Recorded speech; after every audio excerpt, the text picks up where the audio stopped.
In this podcast episode, Patrick Bet-David interviews Dominik Tarczynski, a prominent Polish politician, who discusses a range of pressing topics, including Poland's low Muslim population, the country's strict immigration policies, the impact of corruption in Ukraine and the EU, and the significance of Christianity in European identity. Tarczynski also shares his views on the influence of figures like Donald Trump and George Soros, the challenges facing European conservatism, and the ongoing tensions between Russia and Ukraine. Poland is one of the lowest Muslim population countries in Europe, with a Muslim population of approximately 0.1%. Tarczynski emphasizes that Poland has not accepted any illegal Muslim migrants, stating, "Not even one illegal will come to Poland." He asserts that the Polish government has maintained a strict policy against illegal immigration, which he believes contributes to the country's safety and low crime rates. He mentions that Poland has taken in over 2 million Ukrainians who are peaceful and working in the country, contrasting this with the refusal to accept Muslim migrants. The guest addresses accusations of Islamophobia, clarifying that his stance is based on facts rather than prejudice. He acknowledges that while not every Muslim is a terrorist, most of the terrorists are Muslims, which he considers a fact. Tarczynski expresses concern over the rise of radical Islam and the potential for violence, stating that the mentality of revenge and violence is prevalent in some segments of the Muslim community. He highlights a video where a Muslim individual claims they will take over a country by the number of children they have, which he interprets as a threat. Poland's immigration policy is characterized by a zero-tolerance approach to illegal migration.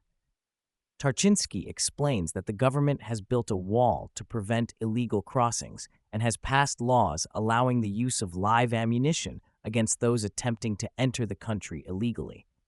He emphasizes that the Polish government prioritizes the safety of its citizens and has no intention of allowing illegal migrants to enter. The policy is framed as a protective measure for Polish families and the nation as a whole.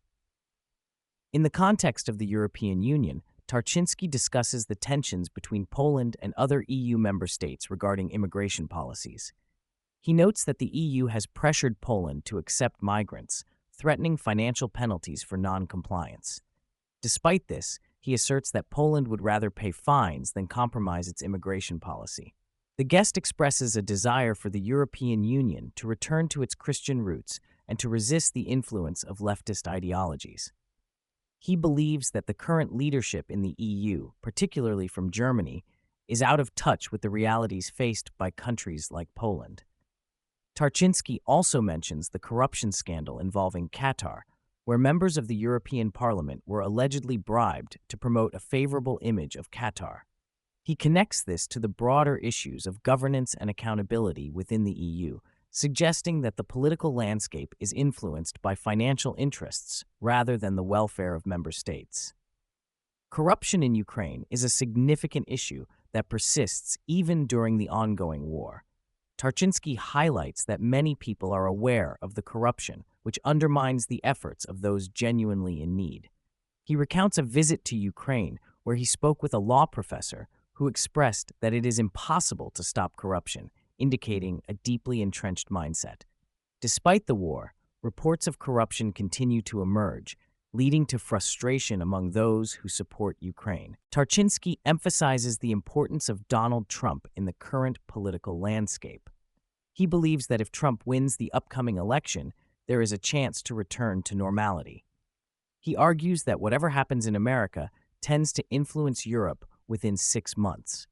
He expresses a strong desire to support Trump's campaign, stating that he is in the United States to help mobilize the Polish community in favor of Trump.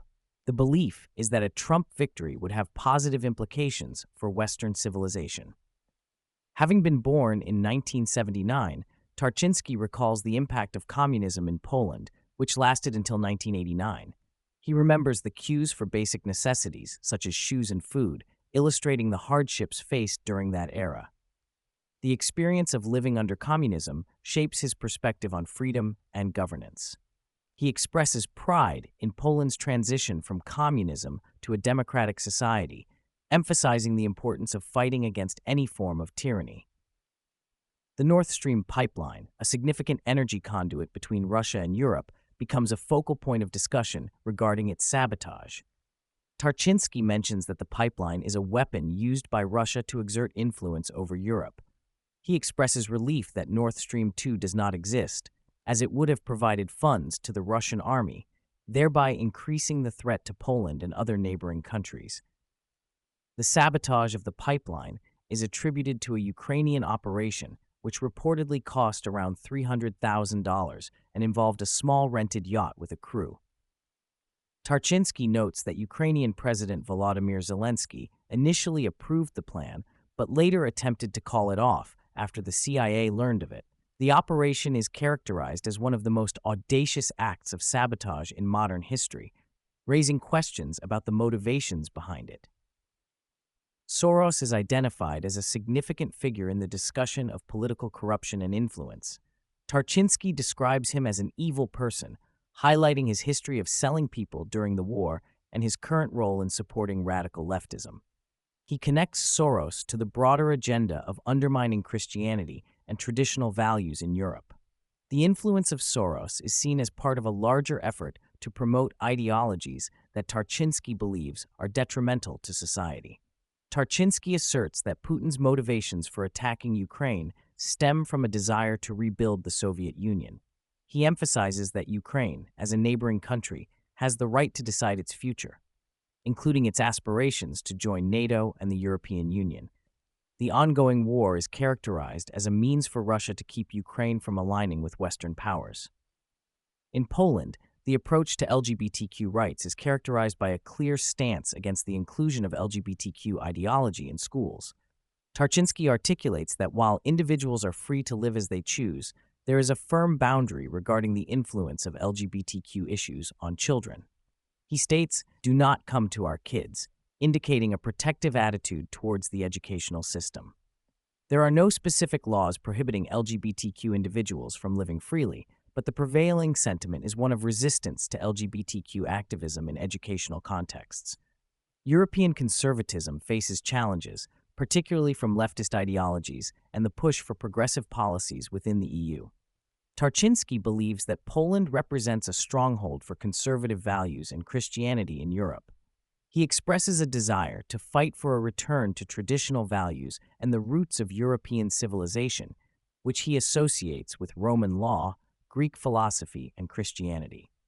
The future of conservatism in Europe, according to Tarczynski, hinges on the ability of conservative politicians to stand firm against leftist ideologies and to advocate for the preservation of cultural and religious identities.